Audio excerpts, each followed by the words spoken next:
Yeah, so I'm excited. Tell me about your idea. Yes, I'm excited. So going through these photos, I came across this picture, which really sort of made me feel like we need to tell where we came from and how much contributions we have made to Southbridge. So this is Jabucoa, and my sister sent me this.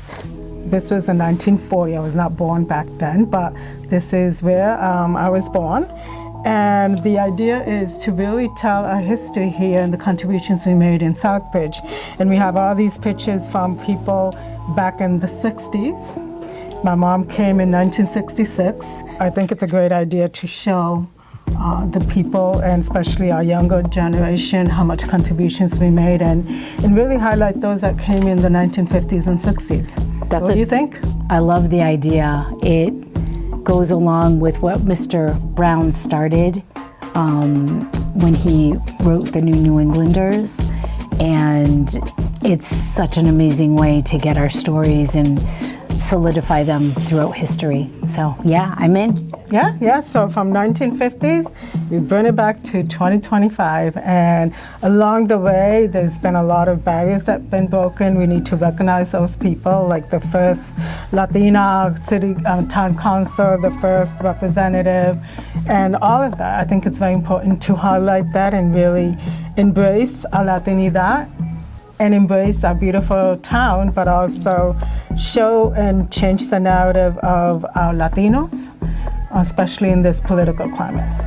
Yeah, I can't wait. Let's get started. All right, let's get started. All right, so as Liz said downstairs, we are here to celebrate the contributions of the Latinos who paved the way for the rest of us in the community of Southbridge. Como Elizabeth dijo, en el otro cuarto, estamos aquí para celebrar las contribuciones de todos los latinos que vinieron antes que nosotros y pusieron ese camino para nosotros progresar aquí en Southbridge. Today, during the month of Latin Hispanic Heritage Month, and days after the anniversary of El Grito de Lares in Puerto Rico, we bring you 3 distinct stories by way of interviews of Latinos who were the pioneers in our community, bringing their talents, ideas, and passion to help others. They brought with them Latino culture, traditions, and knowledge to share with their community. So en este mes de la herencia latina y hispana, estamos aquí para darle 3 historias distintas de 3 personas que trajeron sus pasiones, sus talentos aquí para Southbridge para ayudar a los otros latinos que vinieron después de ellos. So, without further ado, our first story is about the very first Latino, whose name is Felix Alberto Cardenas, a young man from Puerto Rico. His story is told by one of his sons named Rafa, a good friend of ours, good friend of mine. And he shares many things about his father being that very first Latino who happened to be Puerto Riqueño. So here is Felix's story. So my dad was Felix Alberto Cardenas. He was born on August 22nd, 1928 in Cayey, Puerto Rico. So, he moved over here in 1943, lived in Southbridge for a while, and then with his mother and his brother moved to New York, where she took up work as a seamstress, and he worked at the Waldorf Astoria washing dishes. And then they moved back out this way because his sister was out here with her husband, and I guess he was kind of getting into trouble as a teenager, and my grandmother got a little worried. He came here, and then the dates are a little vague, but then I know he joined the Army, and he fought in the Korean War, and he was in the Army from 1950 to 1952, if I'm not mistaken. And then he did 11 months of active duty, hand-to-hand combat on the front line in Korea, and got out of the Army and came back to, I think, Holland. is where they were living at the time, and he met my mother. She was a waitress. Got married in 1955, and then they just went on to have 12 children, 11 boys and 1 girl. I'm number 11. George de Bonaventura was his very first friend when he moved here, up to Southbridge, from Puerto Rico. And that's where he got the nickname Pancho because of the show Pancho Villa. And they didn't, like you said, they didn't know any other Hispanics, so that's what they attributed him to. And that's a nickname he kept for the rest of his life. Everybody knew him as that. And he had so many friends, you had more friends than you could count. Like for instance, I was down on East Main Street at Plaza. And that is it's an auto saver. And I remember, and Dave Plaza was still, I didn't know if he was still alive or not, because I remember him as a little kid. And we started talking and telling me some stories about him. He's like, your dad kind of held his own council.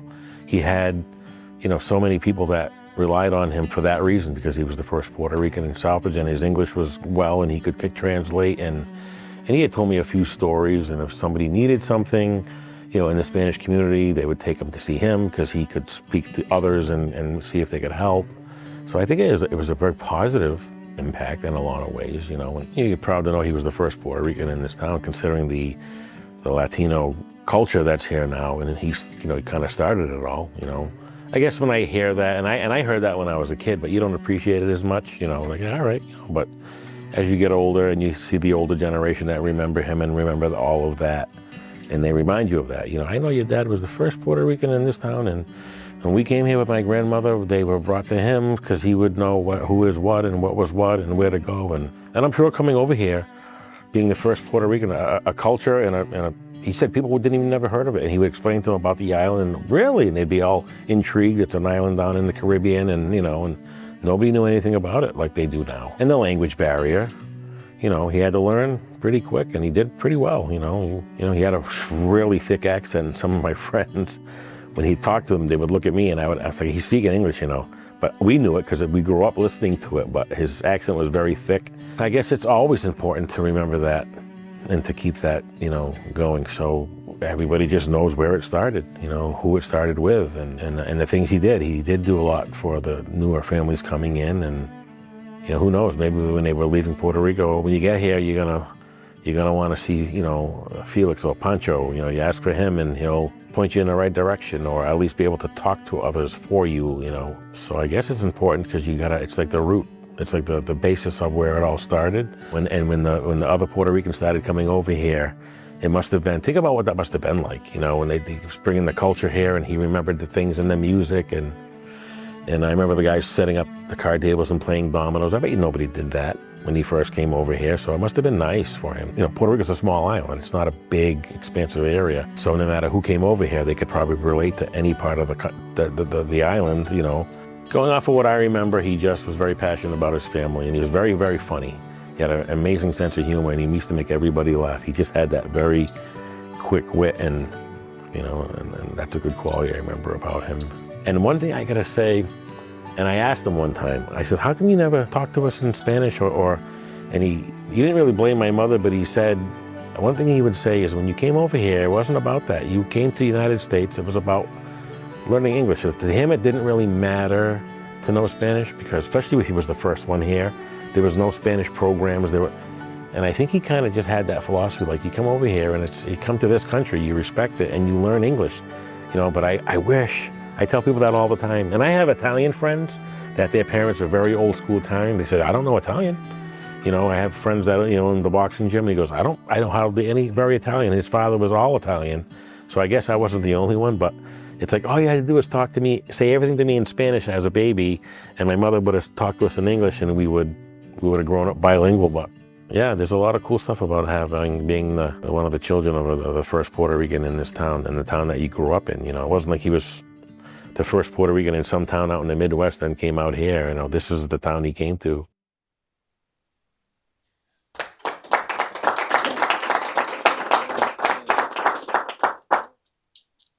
Muchas gracias. Y no sé si se recuerdan de Pancho, Felix, personas que se recuerdan de él. Pancho. Mira, tengo una historia de Pancho, ¿la puedo decir? Let's share the stories cuando terminemos, porque tenemos 2 videos más y yo quiero que todos vean los videos Pero cuando terminemos y están compartiendo en los exhibits, pueden compartir las historias. Okay, gracias. Our next story jumps to the 50s and 60s when there were a few more families in town. Margarita Melendez shares her family's story with us and how they brought their traditions here. Esta parte es de Margarita, que está aquí con nosotros hoy, y ella compartió sobre su experiencia viniendo aquí en los 50 y 60 aquí en Southbridge, y ahora vamos a escuchar de Margarita en español. Bueno, vine con mi esposo en el 63. En Puerto Rico tampoco él encontraba trabajo. Y como ella, como tenían la familia, y acá teníamos ya a mi hermano y a otra hermana, pues nos dieron la oportunidad de que llegáramos con ellos. Pero rapidito encontramos trabajo y seguimos por ahí. Pues mi esposo también vino a trabajar acá, una factoría que le decían Mosaic. Después cambiaron mucho los nombres de la compañía, cambiaron a Galileo. Él trabajó mucho y después, bueno, se enfermó y para el 2005 falleció. Andrea, ¿verdad? Cuando ella vino de California, vino con los 4 hijos sola. Entonces ella pues tuvo que buscar un trabajito ahí. Yo era la que vendía Avon, iba casa por casa. Andrea me dijo, ¿puede dejarme conseguir? Y yo me voy a retirar porque yo tampoco ya no podía. Entonces ella se quedó trabajando con los Avon. Y fíjate, ayudó muchísimo, ayudó a ella muchísimo. Yo trabajé en el American Optical 15 años. El trabajo, poniendo los ganchitos a los espejuelos. Y después trabajé también en Russell Harrington y otra fábrica que tenía aquí en la North Street, que fabricaba haciendo los abrigos. Y después no pude más. El primer apartamento que conseguimos fue en la Hamilton Street. Después tuvimos la oportunidad de que nos mudamos de la Hamilton en la Cross Street arriba, pero salió la oportunidad de que el dueño nos vendió la casa. Y ahí le estuvimos como 18 años. Aquí había poca gente ya. Pero los días de fiesta, vamos a decir, de Easter, de Christmas, todo, se nos llenaba la casa de gente. Ahí hasta de 6 a 6. Sí, y nos gustaba mucho porque le cocinábamos y era muy bueno, muy bueno. Hacían un poco de arroz, una sopa bien grande. Como antes no se atrevía la gente a reunirse mucho en las casas así porque rápido le llamaban la policía. Entonces, pues como nosotros después teníamos la casa de nosotros, venía la gente y todos ahí, no tuvimos ningún problema nunca. Y sí, nos daba mucha alegría y la gente también muy contenta porque ellos donde primero nos buscaban eran nosotros. Primero, cuando vino el primer sacerdote, que era Padre Smith, nos reunimos abajo en el cellar de Notre Dame, pero después cambiaron a San Mary's. Y después siguió llegando mucha gente, y ahora hay mucha gente.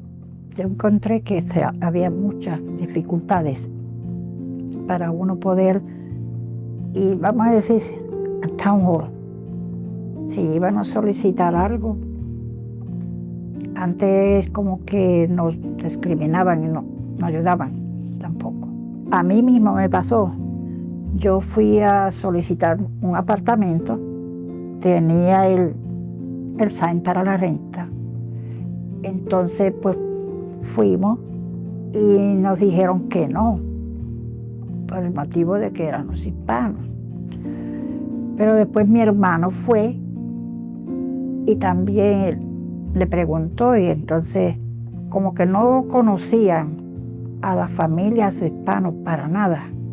Y espero que después poco a poco pues fueran allegándose y nos sentábamos también a hablar con los que fueran así o así. Y hacíamos alguna actividad en la casa y los vecinos, nosotros mismos nos llegábamos a la casa, venga, porque no, ¿verdad? Pero aquí había mucha criminalidad con los hispanos, especialmente para la renta de las casas. Tenemos que conocernos unos a los otros, hacer que si necesitaban la ayuda de alguien, tú estabas ahí para ayudar. Y poco a poco, pues ellos se iban conociéndose unos a los otros.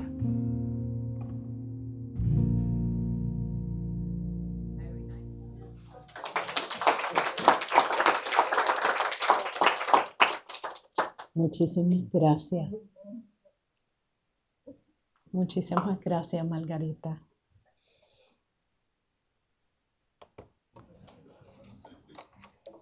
And last, but certainly not least, we go in a little bit different direction. Mr. Monroy, the story brings us to the first Latino bilingual teacher at Charlton Street School, Mr. Victor Monroy Aguilar, which I didn't know you had another last name, but I should have known, who happened to be my teacher and who brought his experiences drawing and painting Mexican landscapes from his childhood into his classroom at Charlton Street School, opening up a whole new world for his students. And here is Mr. Monroy telling us his story.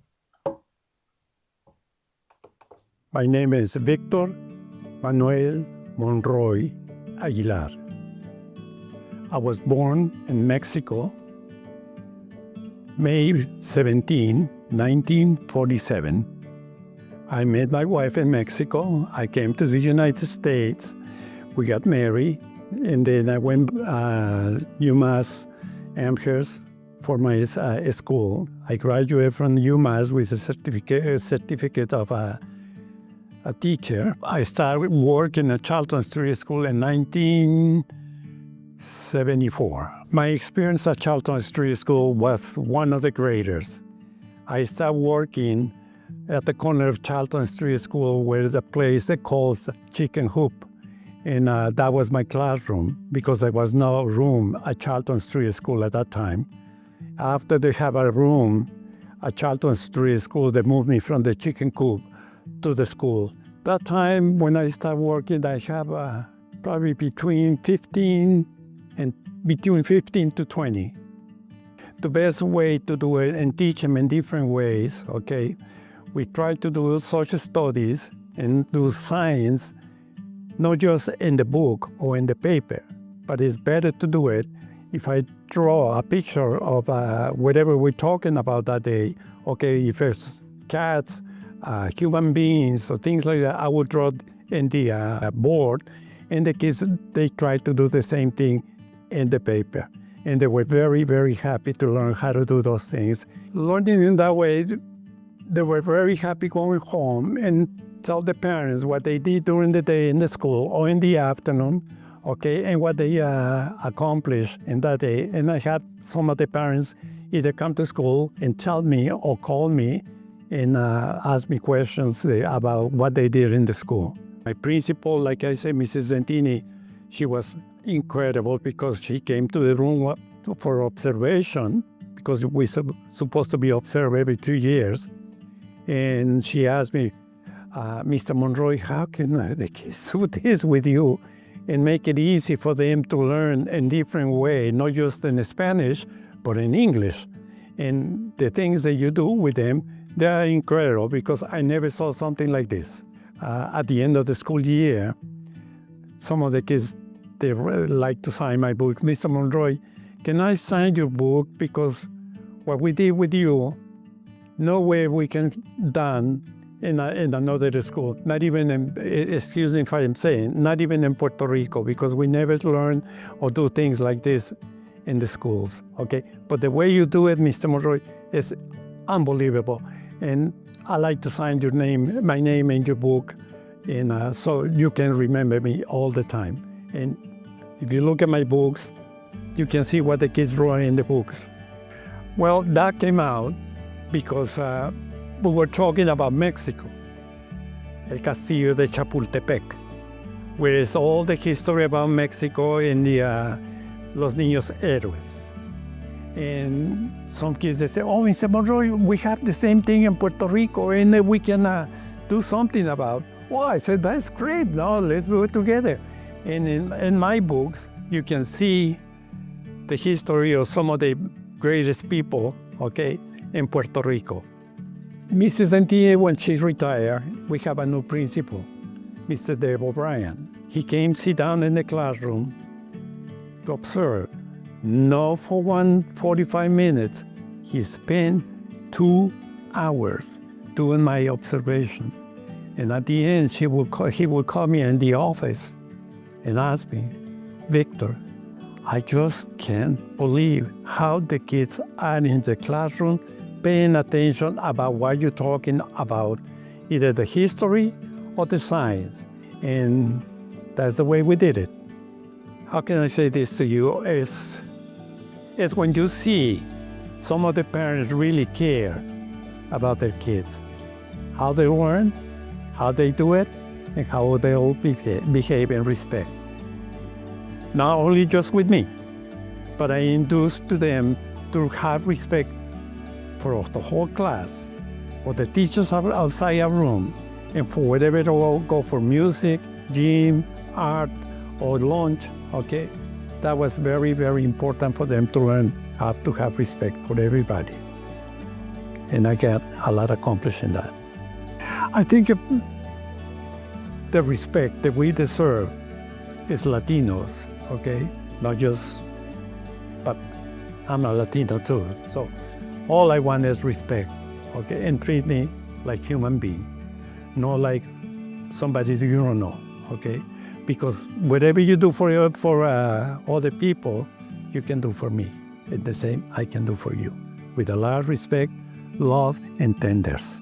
It means a lot to me, because this is the first time in my 49 years that I've been working, that I work in Southbridge. This is the first time I get this kind of interview, okay?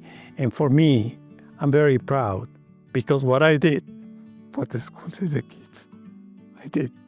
That's what it means a lot to me.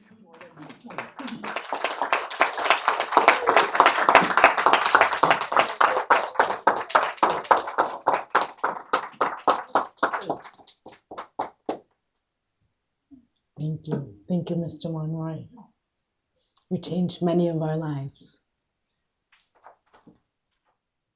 I just want to say thank you to everybody here. And I know whenever I did for all those beautiful kids that were in my classroom, they meant a lot to me.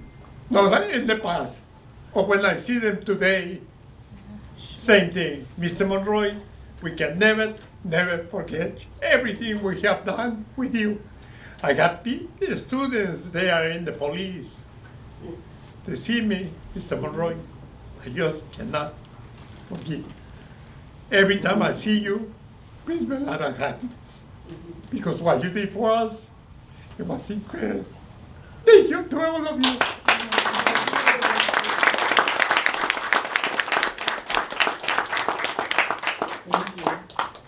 Thank you, Jasmine. You were a very, very great student. That's right. I didn't even have to pay him to say that. Why spend the $1,000,000? So we are going to open it up to questions. We have two of our interviewees here. ¿Tienen preguntas que le quieren preguntar al señor, a Mr. Monroy o a Margarita? Si tienen preguntas. Or if you want to share your story now, you can share your story. Maybe 45 years ago, maybe? Well, 1979, we had bought a house on Everett Street, and we having a little get together. We invited Pancho, Mr. Cardenas, and Mingo. There was 8 or 10 of us at the house drinking, you know what? We have pitorro, yes, we have pitorro, we have beer, we had everything. And Pancho didn't stay too far behind. So Elsie had cooked the pernil, ajo con gandules, salad, and she had A tablecloth. the My tablecloth was salad. Salad. It's salad. Lettuce, tomatoes, radishes, everything. And Pancho, he went to pick up the pernil. The tomatoes, the tomato. He picked up the pernil, he put it in his mouth, then he went to pick up a tomato, and he dropped it. He fell into the plate, and he's going like this, poking at the table. At the tablecloth. He Trying to destroyed, pick up the tomatoes. he destroyed the, he destroyed the Oh boy. tablecloth. Pancho, what are you doing?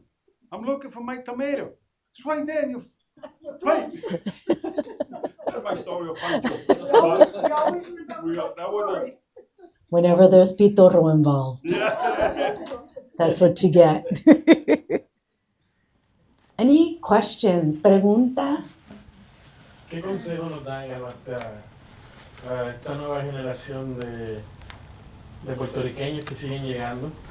Y no solamente los puertorriqueños, sino otras comunidades que van a seguir llegando a este pueblo. ¿Qué consejos nos dan a nosotros de cómo debemos actuar para ambos? Yo le daría consejo, no me saco la palabra para decir, pero que sí, que lleguen y ayudarlo, porque si ayudarlos a lo que se pueda decir o hacer y cómo portarse, y si tienen familia y niños, enseñarlos también a cómo poder probar en este. So to summarize, to help each other and to respect, and if they have family, to help their families to move forward. Gracias. Mr. Monroy, Yes. any advice? What advice would you give a los jóvenes de ahora?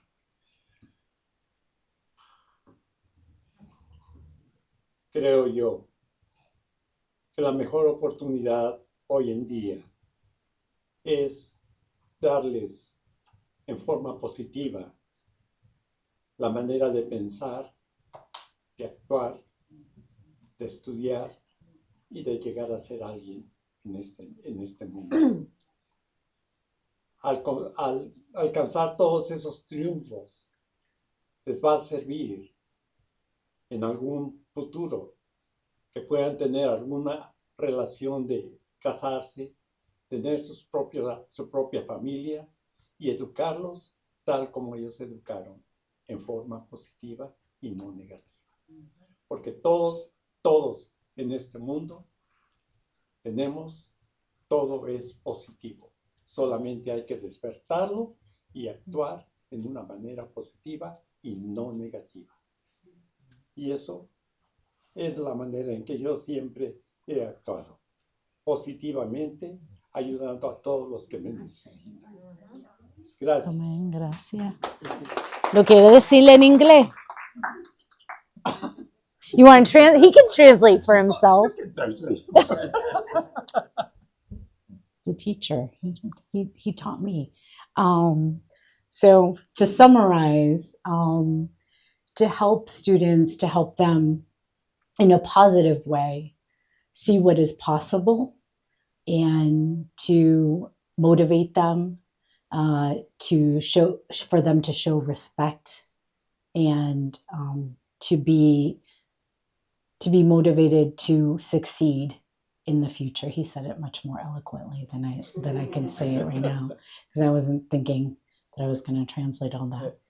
But to help our students in a positive way, and in the way that Mr. Monroy helped us when we were in elementary school, and he also worked at the middle school and high school.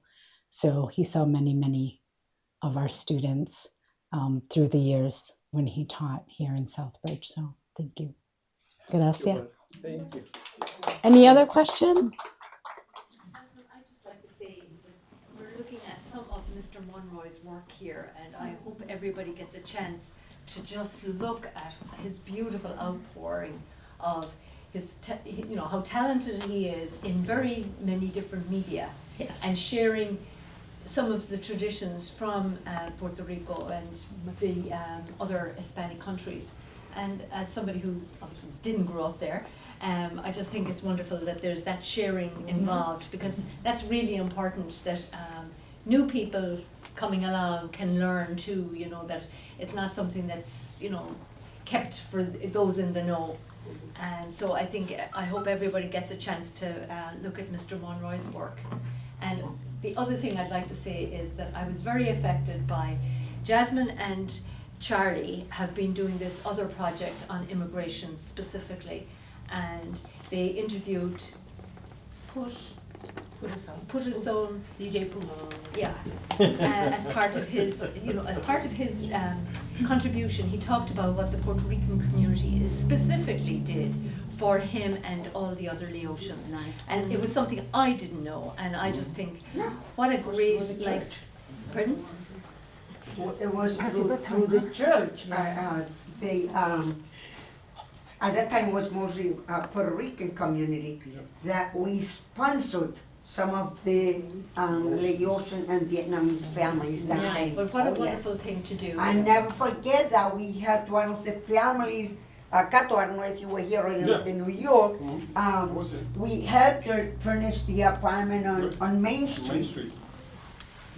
But if anybody gets a chance to look at that movie or that clip on that, it's just very, just emotionally, it's just amazing. So It's very impactful. thank you. And thank you everybody for coming here this evening to the Jacob Edwards Library and sharing what you know of your culture, because it's important that people understand, because I think that creates a much better I relationship. know that's you. Yes. So the photo, she's pointing to the photo on the board. That photo is taken from Mr. Brown's Not So New Englanders, the New Englanders book, where they interviewed the Hernandez family and Andreita. Yeah. Yes, I'm sorry. Sorry. So please visit the exhibits and check out some of our cultural aspects. Mr. Monroy's books, the Cardenas family photos.